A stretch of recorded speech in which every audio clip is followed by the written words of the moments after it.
স্বাধীন বাংলা ফুটবল দলের কিংবদন্তি অধিনায়ক জাকারিয়া পিন্টু আর নেই।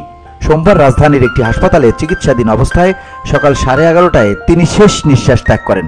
তার মৃত্যুর খবর নিশ্চিত করেছেন তার ছেলের স্ত্রী এবং স্বাধীন বাংলা ফুটবল দলের সহ অধিনায়ক প্রতাপ শঙ্কর হাজরা।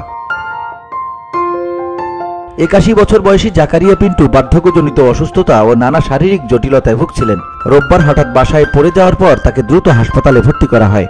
তবে হাসপাতালে তার শারীরিক অবস্থার ক্রমশ অবনতি হচ্ছিল। সোমবার কিডনি সমস্যার কারণে অন্য হাসপাতালে স্থানান্তরের পরিকল্পনা থাকলেও তার আগেই তিনি পৃথিবীর মায়া ত্যাগ করেন। স্বাধীন বাংলা ফুটবল দলের সহ অধিনায়ক প্রতাপ শঙ্কর হাজরা পিন্টুর মৃত্যুতে গভীর শোক প্রকাশ করে বলেন, পিন্টু ভাই শুধু খেলার মাঠেই নয়, জীবনের সব ক্ষেত্রেই আমার অধিনায়ক ছিলেন।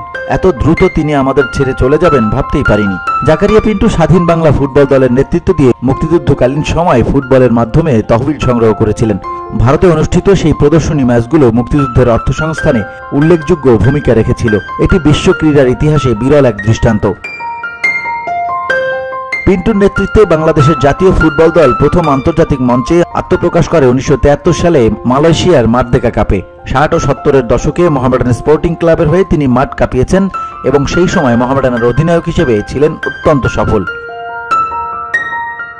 পাকিস্তান দলে খেলার মধ্য দিয়ে বৈষম্যের বিরুদ্ধে লড়াই করে নিজেকে প্রমাণ করেছিলেন। খেলোয়াড়ি জীবন শেষে জাকারিয়া পিন্টু মোহামেডান ক্লাব ও ফুটবল ফেডারেশনের বিভিন্ন গুরুত্বপূর্ণ দায়িত্ব পালন করেন। জাতীয় ক্রীড়া পরিষদেও তিনি কর্মকর্তা হিসেবে কাজ করেছেন। তার অবদান ক্রীড়াঙ্গন ও জাতির জন্য চিরস্মরণীয় হয়ে থাকবে।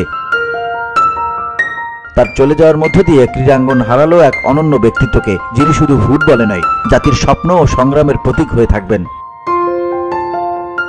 VOD Bangla news desk.